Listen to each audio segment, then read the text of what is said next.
caused by excessive rainfall is possible.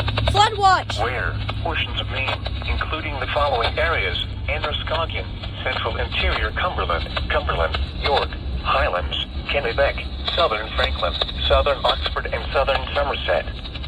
Portions of New Hampshire, including the following areas: Belknap, Eastern Hillsborough, Interior Rockingham, Merrimack, Carroll, Grafton, Southern Coos, Stratford, and Western and Central Hillsborough. When? From Sunday evening through Tuesday evening. Impacts: excessive runoff may result in flooding of rivers, creeks, streams, and other low-lying and flood-prone locations. Creeks and streams may rise out of their banks. Additional details: current stream flows are near normal, but excessive rain combined with saturated ground will lead to higher than normal runoff. This may cause river levels to exceed minor flood stage at several locations across the watch area, with additional river locations exceeding action stage. Stop.